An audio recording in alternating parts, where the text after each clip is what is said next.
नमस्कार। सरकारी पॉलिटेक्निक भूज के मैकेनिकल इंजीनियरिंग डिपार्टमेंट में हम कैड पढ़ रहे हैं। उसमें ज्योमेट्रिक मॉडलिंग में बाउंड्री रिप्रेजेंटेशन पढ़ रहे हैं। उसके अंदर हमने काफ़ी हद तक कोर्स कवर किया हुआ है, लेकिन आज हम 3.B commands to edit solid उसका आगे अभ्यास करेंगे। सॉलिड को एडिट करने के हमने कमांड देखे हैं। उसमें सॉलिड के जितने कंपोनेंट हैं, वर्टेक्स होती हैं, एज होती हैं, सॉलिड खुद होता है और फेस होती है। उसमें से फेस को एडिट कैसे करते हैं वो देखा है। उनके बाद अभी हम एज को एडिट कैसे किया जा सकता है उनका डेमोन्स्ट्रेशन देखेंगे। Solid editing commands for faces इस टॉपिक के बाद अभी हम यहाँ जा रहे हैं। B2 and B3 solid editing commands for edges, and इसके बाद हम solid editing commands for volume. ये जो कमांड हमें यहाँ लिखे हैं उतने कमांड ही हमारे सिलेबस में है, तो उतने ही देखेंगे। वैसे ऑटोकैड में यही हमारे लिए पर्याप्त है। इनके लिए फिर से हमने जो पिछली बार मॉडल बनाया था वही मॉडल बना देंगे, लेकिन कुछ अलग मेथड से बनाएंगे। जो आकार था वो हमने B-Rep में प्योर मेथड से बनाया था, पर बाद में उसको हमने फेस मॉडिफाई करके सब डेमोन्स्ट्रेशन किया था। लेकिन इस बार हम हाइब्रिड मेथड से उसका जनरेशन करेंगे सॉलिड का, और बाद में ये ही सॉलिड एडिटिंग मेथड का यूज़ करके हम एज को कैसे एडिट करते हैं और वॉल्यूम को कैसे एडिट करते हैं वो भी सब देखते जाएंगे। आइए ऑटोकैड में चलते हैं। हम ऑटोकैड में आ चुके हैं। हमारा साउथ ईस्ट वाला व्यू भी है, 3D में सब कुछ रेडी है। वो ये एनवायरनमेंट कैसे रेडी करना उसका वीडियो भी पहले मैंने बनाया था, वो आपने देखा होगा, तो ये मैं रिपीट नहीं कर रहा हूँ। अभी पुराने वाले मॉडल का स्केच देखते हैं। ये स्केच हम पहले बना चुके हैं, लेकिन इस बार अलग मेथड से बनाएंगे, हाइब्रिड मेथड से। तो ये डायमेंशन जो है एक्स डायरेक्शन में 50 है, वाई डायरेक्शन में हॉरिजॉन्टल इसके परपेंडिकुलर में 115 है, और हाइट में अभी हम देखें तो ये 15 या 45 तो में से कोई भी लिख सकते हैं। 45 लेके काम करते हैं। 50, 115, 45 का एक बॉक्स बनाते हैं। हाइब्रिड मॉडल है इसलिए हम प्रिमिटिव यूज करेंगे। सबसे पहले बॉक्स कमांड, इसके बाद यहाँ मैं क्लिक कर रहा हूँ और @ करके दूसरा कोना कितना है मालूम है। एक्स डायरेक्शन में 50 है, वाई डायरेक्शन में 115 है और जेड डायरेक्शन में 45 है। तो ये बन गया है। मैं उसको जूम कर देता हूँ पूरे स्क्रीन के ऊपर, तो भी आ गया। इसके बाद जो एज एडिटिंग कमांड है उसका मैं यूज करूंगा। तो यहाँ एज एडिटिंग में सबसे पहले मैं एक बार इसे ऊपर से दिखाया था, लेकिन यहाँ देखेंगे तो एक्सट्रैक्ट एज ये आता है और एक कॉपी एज ये आता है। तो हमें कॉपी एज का यूज करना है कि किसी भी एज को हम कॉपी करके यहाँ उसको लगा सकते हैं। कॉपी एज में क्लिक करता हूँ तो पूछ रहा है अभी सिलेक्ट एजिस। यहाँ मुझे एज के ऊपर क्लिक करना है, फेज के ऊपर क्लिक नहीं करना है, वो ध्यान में रखना है। तो यहाँ मैं एज को क्लिक कर रहा हूँ तो वो बोल रहा है कि सिलेक्ट हो चुकी है, अभी कुछ करना है कि नहीं करना है। अभी पूछ रहा है स्पेसिफाई बेस पॉइंट, तो मैं यहाँ क्लिक करके ये डायरेक्शन में कितना जाना है वो मुझे मालूम होना चाहिए। अगर मालूम नहीं है तो मुझे फिर से वहाँ देख के आना चाहिए। तो 45 ये है और 25 ये है, मतलब 70 साइज के ऊपर मुझे यहाँ कॉपी कर लेना है। ये डायरेक्शन में 70 लिखता हूँ, 70। तो ये एज कॉपी होकर यहाँ आ गई। मैं सिर्फ एज मॉडिफाई कर रहा हूँ और कुछ नहीं कर रहा हूँ।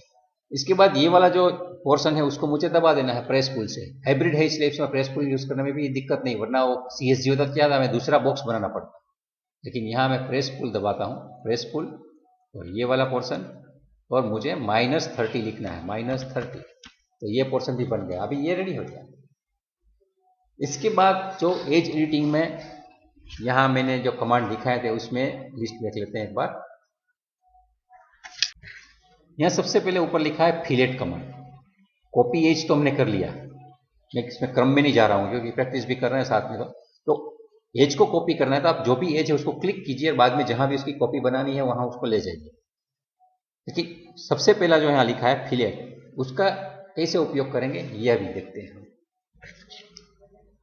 अभी हमें मालूम है यहाँ एक 25 त्रिज्या का सर्कल बना हुआ था। अगर ये मुझे बनाना है तो मैं क्या करूंगा, तो यहाँ फिलेट कमांड आता है, ये वाला। यहाँ मॉडिफाई में जाएंगे तो 2D मॉडिफिकेशन के लिए यहाँ फिलेट होता है। ये जब फिलेट क्लिक करता हूँ तो पूछता है कि आप फिलेट में ट्रिम मोड है, तो आप यहाँ सिलेक्ट कीजिए 25 की रहती है, और पूछता है सिलेक्ट एज। तो मैंने ये एज तो सिलेक्ट करके रखी है ये, लेकिन ये एज भी सिलेक्ट कर सकता हूँ, ये एज भी सिलेक्ट कर सकता हूँ, पीछे वाली एज भी सिलेक्ट कर सकता हूँ, बाद में करेंगे घुमा के। लेकिन ये एज सिलेक्ट करने के बाद अगर मैं एंटर दबाता हूँ तो ये जो मैंने एज सिलेक्ट की है वह 3D में पूरी फिलेट बन जाएगी जितनी मैंने रेडियस दी है। पीछे वाली नहीं बनी है तो मैं इसको घुमा देता हूँ यहाँ से, और फिर से मैं फिलेट कमांड देता हूँ। फिलेट कमांड के बाद ये क्लिक किया, 25 की एंट्री की और सिलेक्ट एज की हुई है, फिर भी एक बार क्लिक कर लेना अच्छा है, एंटर दबा दो। तो हमारा ये जो शेप है वो बन चुका है। अभी यहाँ मुझे होल बनाने हैं। होल बनाने के लिए मुझे मालूम है या सिलेंडर रख सकता हूँ या प्रेस पुल करने के लिए सर्कल बना सकता हूँ। ये सर्कल तो ये कोई ज़रूरी नहीं है, ये आराम से बनता है, उसके लिए मुझे कोई कमेंट्री देने की अभी आवश्यकता नहीं। ये एकदम इजी चीज़ हो चुकी है मुझे लगता है। यहाँ जहाँ भी है सर्कल बनाना है, आप उसकी रेडियस डाल दिए और बाद में प्रेस पुल दबा दीजिए, और कोई लिखने की ज़रूरत नहीं है, अपने आप होल बन जाएंगे। लेकिन अभी हमें फिलेट कैसे बनी, तो फिलेट बनाने का जो एज थी वहाँ मैंने एज को सिलेक्ट करके रेडियस डाली, तो वो एज पे उसने उसकी गोलाई बना दी, राउंडनेस क्रिएट कर दी कहीं भी। समझो अभी यहाँ ये शेप है, यहाँ भी अगर आप कोई फिलेट डालेंगे तो मुझे वो फिलेट डालनी है, क्लिक क्लिक और यहाँ से, और यहाँ आप बोलेंगे कि मुझे इसका 10 का फिलेट चाहिए, तो यहाँ 10 का फिलेट भी वो बना देगा। जहाँ कहीं भी हम एज देंगे वहाँ वो ये क्रिएट कर सकता है फिलेट से। तो ये एज एडिटिंग है। लेकिन अभी हमें जो आगे का शेप बनाना है वो देखते हैं। अभी यहाँ जो शेप है, यहाँ 30/10 और उसकी हाइट है 30, मतलब 30 मतलब 10 30 30 इतना एक में क्यूब बनाता हूँ। हाइब्रिड है इसलिए मैं बॉक्स बना ही लेता हूँ। कमांड बॉक्स, क्लिक, @10,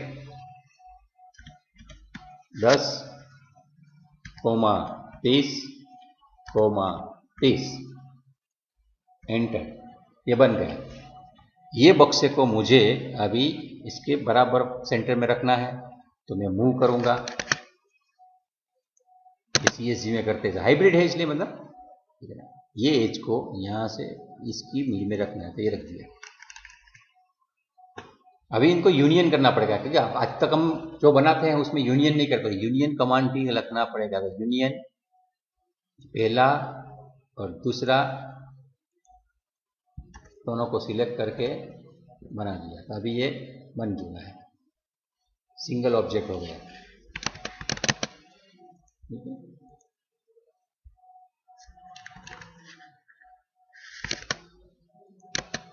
ये जो भी बिन जरूरी आइटम है उसको भी डिलीट करना पड़ेगा, वरना वो बीच में हमें तकलीफ दे सकती है। इसको फिर से यहाँ से रख देता हूँ। ओके, अभी यहाँ जो मुझे टेपर करना है, तो मैं क्या करता था, इसी एक लाइन बना देता है यहाँ से यहाँ, और प्रेस पुल लगा दो तो ये बन गया। ये मेथड है। लेकिन ये मेथड अगर यूज नहीं करनी है तो हम इसमें क्या कर सकते हैं, तो एज एडिटिंग आता है इसमें। तो ये एज एडिटिंग के लिए अभी मैं उसमें जो प्रेजेंटेशन में दूसरा कमांड लिखा है वो देखना पड़ेगा। वो कमांड है चेम्फर का कमांड। चेम्फर में मतलब जो कोना है वो एग्जैक्टली शार्प नहीं रहते, एक्स डायरेक्शन और वाई डायरेक्शन में जितना भी हम डिस्टेंस देखें उतना डिस्टेंस से वो काट लेगा, एक कैची लगा देगा, तो वो चेम्फरिंग होता है। तो चेम्फर में हमारी साइज क्या है चेम्फर की, वो एज की, वो पहले तय करना है और उसी के हिसाब से उसके डायमेंशन देने हैं। अगर डायमेंशन इधर उधर दे दिए तो गलत चेम्फरिंग हो जाता है। तो डायमेंशन पहले देखते हैं ड्राइंग में। तो यहाँ ड्राइंग में अभी हम देख रहे हैं ये एक्स डायरेक्शन में भी ये वाला डायरेक्शन 30 है और ऊपर भी 30 है, मतलब 30 का यूनिफॉर्म है, इसलिए कोई दिक्कत नहीं है। तो अभी हम ये वाली एक एज को सिलेक्ट करके 30 का चेम्फर लगाते हैं ऑटोकैड में, तो यही शेप जनरेट हो जाएगा। हम ऑटोकैड में आ चुके हैं और अभी हम चेम्फर्स कमांड यहाँ चाहते हैं तो यहाँ चेम्फर का कमांड होता है। अगर आपको दिखता नहीं है तो आप नीचे यहाँ चेम्फर लिख भी सकते हैं। चेम्फर जब लिखते हैं तो पूछते हैं कि आप डिस्टेंस 0 है, डिस्टेंस 0 है, आप लाइन सिलेक्ट कीजिए। लेकिन अभी हमारा डिस्टेंस ही गलत है तो हमें डिस्टेंस पे यहाँ क्लिक करना है। डिस्टेंस मैं माउस से क्लिक करूंगा तो पूछ रहा है डिस्टेंस कितना चाहिए, तो मुझे 30 का डिस्टेंस चाहिए तो मैं यहाँ 30 लिख दिया, एंटर। अभी दूसरा डिस्टेंस भी 30 रखना है क्या, तो मैं हाँ भाई 30 रखना है तो 30 रखना है। अभी पूछ रहा है आप लाइन सिलेक्ट कीजिए तो मैं अभी लाइन सिलेक्ट करता हूँ ये, ठीक है, ओके। 30 है, बराबर है, पूछ रहा है फिर से, हाँ भी बराबर है, और भाई कोई 30, ओके ओके। अभी आप एज सिलेक्ट कीजिए, फिर से पूछ रहा है तो मैं बोलता हूँ कि चलो भाई ये 30 एज है और क्या है, तो उसने वो 30 का चेम्फर बना लिया। तो ये एक मेथड है कि जिसकी मदद से हम एज को एडिट कर सकते हैं, एज के ऊपर हम आकार दे सकते हैं। तो फिलेट से हम जो भी एज थी वहाँ रेडियस क्रिएट करते हैं और जिस एज के ऊपर हम चेम्फर कमांड देते हैं वहाँ एक्स और वाई डिस्टेंस में जो भी डिस्टेंस दिए उस हिसाब से हम टेपर क्रिएट करते हैं। ऐसा नहीं वहीं पे क्रिएट करें, समझो आपको लगता है ये एज है, मुझे यहाँ चेम्फर क्रिएट करना है, चेम्फर कमांड दीजिए, आप यहाँ क्लिक कीजिए और ओके दबाइए। अभी डिस्टेंस पूछ रहा है, मैं डिस्टेंस बोलता हूँ मुझे वो डिस्टेंस सिर्फ 3 mm का चाहिए, वो भी 3 mm का चाहिए। अभी पूछ रहा है कि आप क्या सिलेक्ट कर रहे हैं, तो मैं बोलता हूँ ये और ये और ये तीनों को सिलेक्ट किया है और एंटर दबाता हूँ। तो वो में कुछ तकलीफ हो गई क्योंकि मैं पहले सिलेक्ट नहीं किया था, लेकिन यहाँ उसने 3 का चेम्फर बना दिया। इसके लिए मुझे सेपरेट करना पड़ेगा, एक साथ नहीं होगा ये चेम्फर में यहाँ करूँगा तो यहाँ 3 का नो एक टू चेम्फर, ये क्लिक करना है 3 और ये क्लिक किया, यहाँ भी 3 का बन जाना चाहिए, लेकिन नहीं बनता है तो उसमें कुछ उसकी ज्योमेट्री वैलिडेशन नहीं हो रही है, तो स्ट्रेट एज में ही ज़्यादा अच्छा बनता होगा, ये भी हो सकता है। वैसे सिलेंडर आप बनाएंगे तो उसमें भी चेम्फर तो लग जाएगा, जैसे आपने बनाया है और आप बोलते हैं कि चेम्फर करना है मुझे, तो यहाँ चेम्फर तो होता है लेकिन यहाँ कुछ वैलिडेशन इश्यू है। यहाँ ओके 3 और ये लुक में ले लेता हूँ, यहाँ क्लिक, यहाँ बन गया। तो इस हिसाब से आप कहीं भी सेट की पूरी एज है वहाँ ये बन जाएगा। मैंने ये पहले जो बनाया था ना उसमें थोड़ा अलग इश्यू आ गया है, मेरा सिलेक्शन प्रोसीजर गलत हो गया था इसलिए वो पूरा नहीं हो रहा है। मैं बाद में उसको बना के दिखाता हूँ, ठीक है, क्रिएट हो गया। वहाँ मुझे लूप क्रिएट करना था, लूप में ऑप्शन नहीं दिया था इसलिए वो बना दिया। तो इस हिसाब से आप बना सकते हैं, जहाँ जहाँ भी है वो 3 mm की टेपर क्रिएट कर लेगा। तो एज एडिटिंग में ऐसे, अगर आप एज का भी कलर चेंज करना चाहें तो एज का कलर भी चेंज कर सकते हैं। इसके लिए भी यहाँ कलर एज, इसी इतना अच्छा इफेक्ट नहीं आता है जितना फेस में आता था, ऐसा इफेक्ट तो नहीं आएगा, लेकिन आपने एज को कलर किया, यहाँ समझो रेड लिख दिया और ओके किया तो यहाँ ये रेड दिखेगा, लेकिन आपको ध्यान में नहीं आएगा क्योंकि सिर्फ एज बन रहा है। ये आप शेडेड है उसको बंद करके यहाँ फ्री वायर फ्रेम में करेंगे तो आपको ध्यान में आएगा कि ये रेड एज बन चुका है। तो कब आपको उससे आइडेंटिफाई करने में प्रॉब्लम हो रहा है उस वक्त आप ये किसी को अलग कलर रख के आइडेंटिफाई कर सकते हैं वायर फ्रेम में, ये अच्छा रहता है। तो एज एडिटिंग में आप कलर भी चेंज कर सकते हैं। इसके सिवा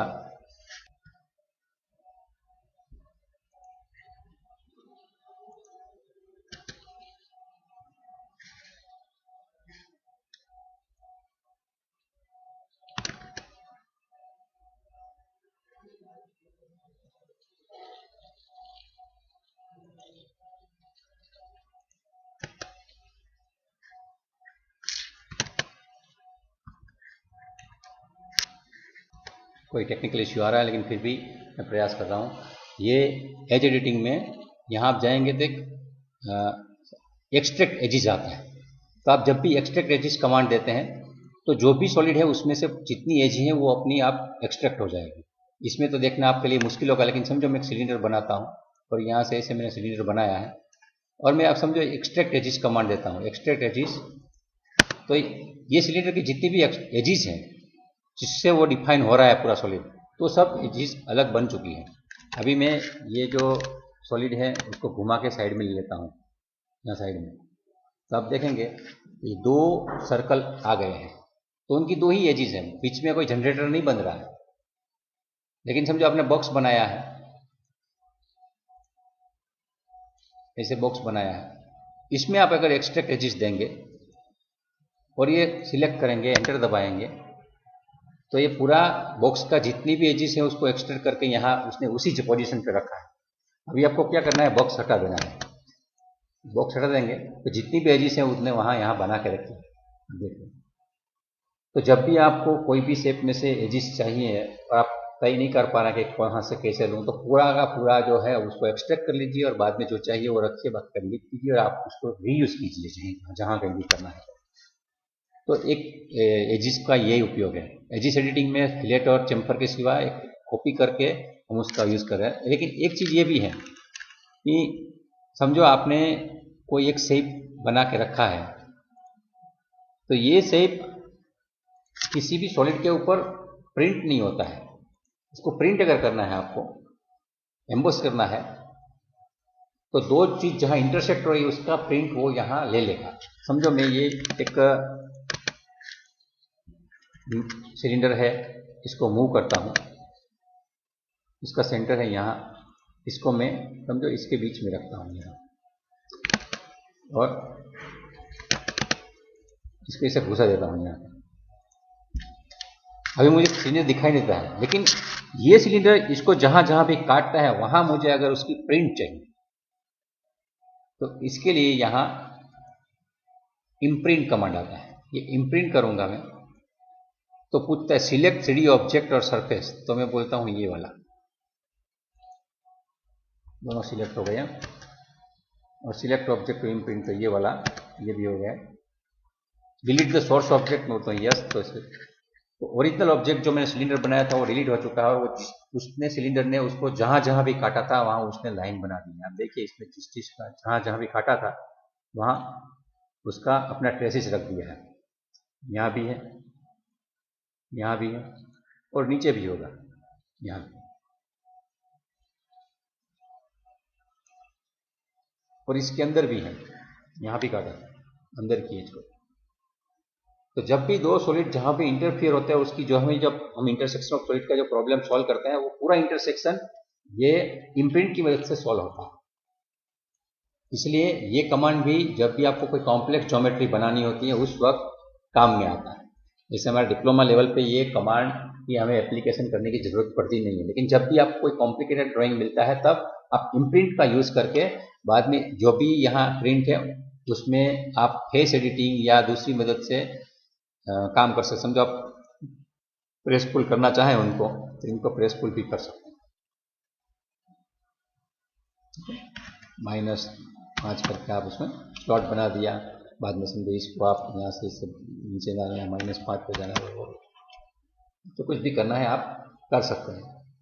इसका मतलब है कि इम्प्रिंट की मदद से आप एक सॉलिड को दूसरे के साथ इंटरसेक्ट करवाइए, उसकी इम्प्रिंट्स ले लीजिए, ओरिजिनल को डिलीट कर दिए, और जो इम्प्रिंट है उनको मॉडिफाई करके आप सॉलिड को एनहेंस करते जाइए। आपको जैसा भी फीचर चाहिए वो उसमें ऐड करते जाइए।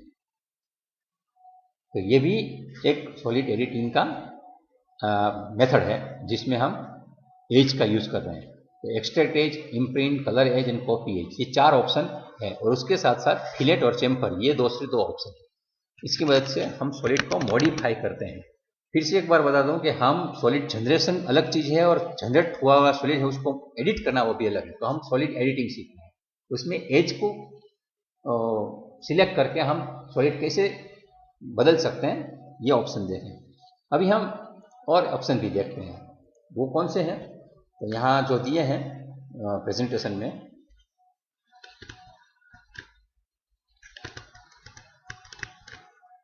इसमें लिखा है solid editing command for volume. पूरे वॉल्यूम को अभी कहीं हम मैनेज कर सकते हैं क्या? तो उसके लिए 2 ऑप्शंस अपने ऑटोकैड में है जो हमें ध्यान में होने चाहिए।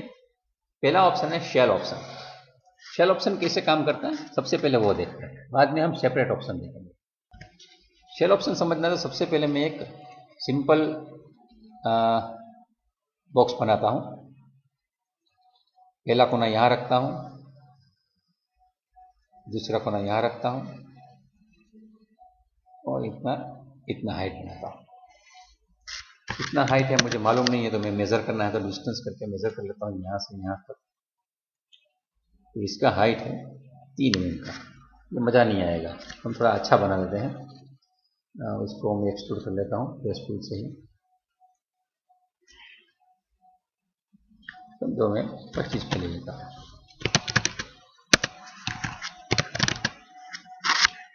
मैं थोड़ा अलग ही बना के रख दिया। ये डिस्टेंस कितना है देखना है तो डिस्टेंस एक कोने नीचे का दूसरा ऊपर का ऐसा बना देते हैं, देख लेगा। 100/80/25 का ये बॉक्स बना हुआ है। हमें सीखना है शेल कमांड। शेल कमांड कहाँ से मिलेगा? तो ये जो मैंने ये एज एडिटिंग वाला था ये हमने देख लिया, नीचे फेस एडिटिंग वाला था ये भी हमने देख लिया। इसके नीचे है वॉल्यूम एडिटिंग। इसमें यहाँ separate clean shell and check. Check command में क्या होता है कि आपका जो सॉलिड है वो सही है कि नहीं, उसको चेक करना होता है। चेक दबाइए और सिलेक्ट कीजिए, एंटर दबाइए तो बोलता है सॉलिड एडिटिंग बराबर सॉलिड चेक = 1, मतलब ये आपका सॉलिड सही है। आप इसको कहीं पे एक्सपोर्ट करके उसकी एनालिसिस कर सकते हैं। जब भी 0 आया तो आपको प्रॉब्लम हो सकता है। तो ये कोई कमांड अभी हमारे लिए जरूरी नहीं, क्योंकि हम सॉलिड चेक में 1 आएगा ऐसे ही मॉडल क्रिएट करेंगे। लेकिन हमें इंटरेस्ट है शेल में, तो इस शेल जब हम करते हैं तब सॉलिड एडिट में सिलेक्ट 3D ऑब्जेक्ट, तो मैं 3D ऑब्जेक्ट सिलेक्ट करता हूँ। सिलेक्ट करने के बाद तुरंत दूसरा ऑब्जेक्ट मुझे सिलेक्ट करने के लिए बोलता नहीं। तो शेल हमेशा एक ही सॉलिड पे ऑपरेट होगा। जैसे एक्सट्रूड है, रिवॉल्व है, मल्टीपल ऑब्जेक्ट पे ऑपरेट होते हैं, ठीक इसी तरह से शेल मल्टीपल ऑब्जेक्ट पे ऑपरेट नहीं होगा। मैं क्लिक करता हूं तुरंत पूछता है रिमूव फेसिस, तो मैं समझो टॉप की फेस को सिलेक्ट करता हूं तो कुल यहां लिखा है 1 फेस फाउंड 1 रिमूव, ये हो गया। अभी मैं एंटर दबाता हूं तो बोले enter the shell offset distance, तो उसको मैं बोलता हूं अभी मुझे शेल ऑफसेट डिस्टेंस 2 का चाहिए, 2। तो आप देखें कि पूरा का पूरा जो वॉल्यूम था उसमें से अंदर का पार्ट निकाल दिया है। सिर्फ अपनी थिकनेस जो बाउंड्री की वो हुआ करती है उसकी सरफेस, वो पूरी फेस रह जाती है और अंदर की तरफ 2 mm थिक बन जाती है। और मैंने ऊपर की सरफेस को सिलेक्ट किया था, इसलिए वो सरफेस को उसने डिलीट ही कर दिया। तो जब भी किसी में आपको होलो बनाना है तब शेल कमांड यूज करते हैं। शेल का मतलब ये है कि आप उसमें गुजराती में पोलाण के भाई वो जनरेट करना है। समझो मैं सिलेंडर भी बनाता हूं, यहाँ सिलेंडर में बनाया, ये सॉलिड सिलेंडर है। लेकिन अगर ये सिलेंडर को मुझे होलो सिलेंडर बनाना है तो मैं कैसे बनाऊंगा? तो आपको सिर्फ ये सिंपली शेल कमांड क्लिक करना है, बाद में स्फीयर को सिलेक्ट करना है, एंटर दबाना है और इसको भी आप 5 mm डालिए। 5 mm का मुझे चाहिए टेनिस बॉल, ये 5 mm का। तो होगा भाई हाँ पता कैसे चलेगा मुझे? तकलीफ तो ये है ही कि ये मैंने बना तो दिया, लेकिन बनाने के बाद अंदर का होलो दिखेगा कैसे मुझे? तो ये भी मैंने आपको सिखाया है कि आपको कहीं किसी भी पोर्शन का सेक्शन देखना है, काटना है तो कैसे काटेंगे? तो यहीं पे वो स्लाइस का कमांड है, चाकू होता है। अगर आपने ये कमांड सीखा नहीं है या देखा नहीं है तो अलग वीडियो होगा, उसमें देख लेना। तो स्लाइस कमांड क्लिक करने के बाद मैं यहाँ क्लिक करता हूँ, एंटर दबाता हूँ और मैं यहाँ 3 पॉइंट डालता हूँ, एक है, दूसरा है, तो बोलता हूँ कि ठीक है बोथ रखिए। तो मैं इसने काट लिया है। ये अब देखिए मैं इसका बॉल को थोड़ा रिमूव कर रहा हूँ तो ये अंदर होलो हो चुका है। इसका मतलब है शेल कमांड से मैं किसी भी सॉलिड को अंदर से होलो कर सकता हूं। कैसे करना वो मुझे तय करना। ये जो मैंने बनाया ऊपर बॉक्से वाला, तो आपको जब भी टेबल का ड्रॉअर बनाना होता है तो ऐसे ही बनाएंगे कि आराम से बन जाएगा। मैंने साइड की फेस भी रिमूव कर दी होती तो दोनों साइड क्लियर भी हो जाती। आप जैसा सुपड़ा आता है सुपड़ा भी बन जाएगा। आइए उसका भी डेमो देख लेते हैं। शेल कमांड जब डालते हैं तो सबसे पहले पूछता है कि आप कोई सॉलिड को सिलेक्ट कीजिए। मैंने इसको सिलेक्ट किया। बाद में कोई रिमूव फेसिस, तो मैंने ये ऊपर वाली फेस को सिलेक्ट किया। बाद में ये वाली साइड वाली फेस को भी सिलेक्ट किया और एंटर दबाया। अभी पूछता है ऑफसेट डिस्टेंस, मैंने 3 का डाला तो उसने ये दोनों फेस को निकाल दिया। आप देखिए ये जैसे बहनें अपने अनाज को साफ करने के लिए ऐसा कुछ करती है, ऐसा शेप बन गया। अभी आप उसको सॉलिड एडिटिंग से उसको घुमा दीजिए, कुछ रोटेट कर दीजिए, ऐसा कुछ करेंगे तो हो जाएगा। तो वो शेप भी बनाना है तो इसमें धीरे धीरे आपको मॉडिफाई करते करते बन कर जाएगा।